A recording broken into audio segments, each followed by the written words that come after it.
Sovereign का मतलब यह है कि हम खुद मुख्तार हैं, हम हाकिम आला हैं, हम अपने मुल्क के मुकद्दर का फैसला करेंगे।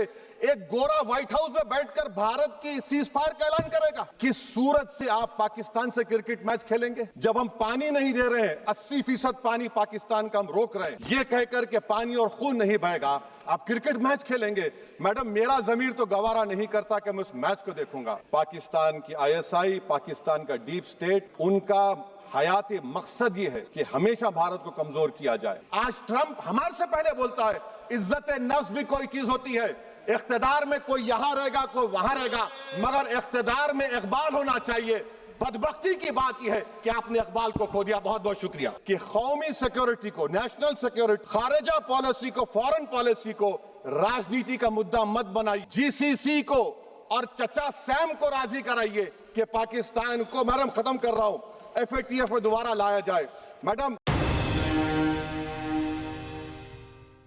Accountable. Thank you ma'am. Thank you, very good. माननीय सदस्य श्री असादुद्दीन ओबीसी चेयरमैन साहिबा, मैं शुरुआत में अपनी तरफ से ताज़ियत पेश करना चाहूँगा उन 26 लोगों को जिनका नाम पूछकर और मुसलमान नहीं होने के नाते पर उनको गोली मारकर कत्ल कर दिया गया। मैं ताज़ियत पेश करना चाहूँगा मौलाना इकबाल को, जो पूंछ के मदरसुल ज़ियाउल उलूम के मुदर्रिस थे। उस 5 साला लड़की मरियम को, जिसको पाकिस्तान की शेलिंग में उसका पेट फट गया। मैं ताज़ियत पेश करना चाहूँगा मैडम जैन अली और उर्वा फातिमा, इन दो जुड़वा भाई बहनों को जिनकी उम्र 14 साल, लांस नायक दिनेश कुमार को, BSF के सब इंस्पेक्टर मोहम्मद इम्तियाज को। मैं शुक्रिया अदा करना चाहूँगा कश्मीर की आवाम का कि उन्होंने पहलगाम के वाक़े के बाद मस्जिदों से ऐलान किया मजम्मत का, बगैर किसी के बोलने पर रोड पर निकलकर उन्होंने पाकिस्तान से आए हुए दहशतगर्दों की मजम्मत की। मैं मुबारकबाद देता हूं हमारी मुसल्लह अफवाज को कि उन्होंने एक अजीम कुर्बानी पेश की और बहादुरी के साथ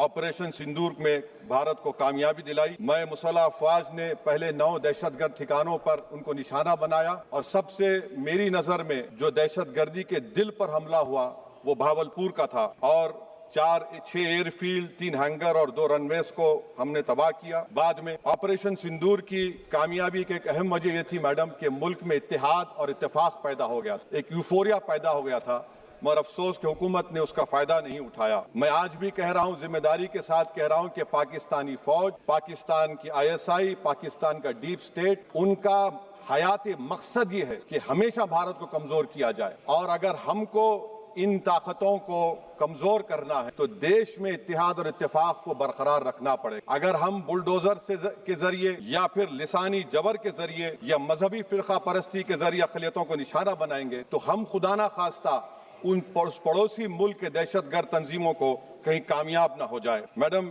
मैं आपके सामने ये भी कहना चाहूंगा कि इत्तेहाद और इत्तेफाक इस मुल्क में जब मजबूत होगा तो हमको बैनुल अक़वामी सतह पर दिखाने की जरूरत नहीं पड़ेगी। मैं आपकी तरफ से हुकूमत से चंद सवालात करना चाहूंगा कि वजीर आजम ने कहा कि खून और पानी एक साथ नहीं बह सकते, आतंकवाद और बातचीत एक साथ नहीं हो सकती। तो मेरा सवाल आपके जरिए से वजीर आजम और हुकूमत से ये है, फिर जिन इंसानों को बैसारा की वादी में मारा गया था, क्या आपका जमीर इस बात की इजाजत देता है कि आप ट्रेड बंद कर दिए, पाकिस्तान का एयरक्राफ्ट हमारे एयर स्पेस में नहीं आ सकता, उनकी कश्ती हमारे पानी में नहीं आ सकती, ट्रेड खत्म हो चुका है, डायरेक्ट इनडायरेक्ट ट्रेड, आपका जमीर जिंदा क्यों नहीं है? किस सूरत से आप पाकिस्तान से क्रिकेट मैच खेलेंगे जब हम पानी नहीं दे रहे हैं? 80% पानी पाकिस्तान का हम रोक रहे हैं। ये कहकर के पानी और खून नहीं बहेगा, आप क्रिकेट मैच खेलेंगे। मैडम, मेरा जमीर तो गवारा नहीं करता कि मैं उस मैच को देखूंगा। क्या इस हुकूमत में इतनी हिम्मत है कि उन 25 मरने वालों को फोन करके कहे कि देखो हमने ऑपरेशन सिंदूर में बदला ले लिया, अब तुम पाकिस्तान का मैच देखो? बड़ी अफसोस की बात है मैडम, अकाउंटेबिलिटी किस पर है? पहलगाम किसने किया? 7.5 लाख हमारी फौज और सेंट्रल पैरामिलिट्री फोर्स है, ये कहां से 4 चूहे घुसकर हमारे भारत के नागरिक को मारे? अकाउंटेबिलिटी किस पर फिक्स होगी? LG पर फिक्स होगी तो LG को बरतरफ करिए, IB पर आती है तो एक्शन लीजिए, पुलिस पर आती है तो एक्शन लीजिए, मगर आप ये समझ रहे हैं कि ऑपरेशन कर दिया और हम खामोश लोग भूल जाएंगे। अकाउंटेबिलिटी फिक्स करना पड़ेगा। मैडम, डिटरेंस आपकी क्या है? आपने सर्जिकल स्ट्राइक किया, आपने बालाकोट किया, फिर ये पहलगाम हुआ, तो आपकी डिटरेंस की पॉलिसी नाकाम साबित, कश्मीर की पॉलिसी नाकाम साबित। 370 हटा दिया आपने, आपने एक रियासत को यूटी बना दिया और उसके बावजूद भी दहशतगर्द वहां पर पहुंच गए। तो और अफसोस मुझे इस बात का होता है मैडम कि पाकिस्तान को हम जानते हैं, पाकिस्तान और इजराइल इस पूरी दुनिया में एक फेल्ड स्टेट, और पाकिस्तान के आर्मी चीफ को, जिससे हमारे स्ट्रेटेजिक रिलेशनशिप, इसको अपना दोस्त कहते हैं, उस देश का प्रेसिडेंट उस शख्स को बुलाकर खाना खिलाता है अपने साथ जिसके भाषण से हमारे लोग मारे गए थे। तो क्या आपकी खारजा पॉलिसी कामयाब हुई? आप देख लीजिए। अच्छा, हमारे देश में एक ऐसी तंजीम है जिसका वजूद नफरत की बुनियाद पर और मजहबी अज़बियत को फैलाने के लिए बनाया गया।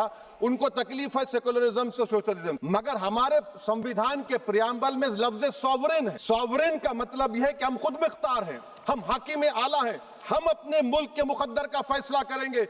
एक गोरा व्हाइट हाउस में बैठकर भारत की सीज फायर का ऐलान करेगा, ये आपका नेशनलिज्म है। अफसोस होता है मुझे सर। मैडम मैं आपसे पूछना चाह रहा हूं कि अगर एक चचा सैम ऐलान कर रहे हैं तो हमारी फौज पर क्या असर पड़ा होगा, हमारे उन पायलटों पर क्या असर पड़ेगा जो नहीं मालूम कितनी ऊपर आसमानों पर भारत की हिफाजत कर रहे हैं। वो नेवी का सिपाही जो समंदर में खड़ा हुआ है, उसको ये नहीं मालूम हो रहा है कि मेरा प्रधानमंत्री ऐलान नहीं किया, एक गोरे ने ऐलान किया। बड़ा ये आपके कैसा होगा ये। मैडम मेरा सवाल हुकूमत से ये भी है कि हम कोई एडवर्सेरियल कंट्री नहीं है अमेरिका के लिए, हम दोस्त हैं, स्ट्रेटेजिक रिलेशनशिप है। क्या क्या एग्रीमेंट हमने साइन नहीं किया, तो क्या ये दोस्ती निभा रहे हैं? मैडम मैं हिस्टोरिकल एग्जांपल दे रहा हूं, क्रुश्चेव और टीटो। क्रुश्चेव ने दबाव डाला, टीटो ने कहा मैं नहीं मानता, मैं नैम ज्वाइन करूंगा। मैडम फ्रांस और यूएसए, डिगोल को जब यूएसए ने दबाव डाला तो डिगोल ने कहा कि तुम दोस्त हो मगर हमारी खारिजा पॉलिसी आजाद ना है। मैडम वहीं पर आप देखिए गुजराल साहब, जिसको कहते सबसे कमजोर थे, वजीर आजम थे, उन्होंने बहादुरी का मजारा किया, रिफूलिंग करने नहीं दिया। वियतनाम 20 साल यूएसए से लड़ा मगर झुका नहीं, और हम उनको बोल भी नहीं पा रहे। हम तो कोई दुश्मन मुल्क तो नहीं है अमेरिका के, ये आपको समझने की जरूरत है।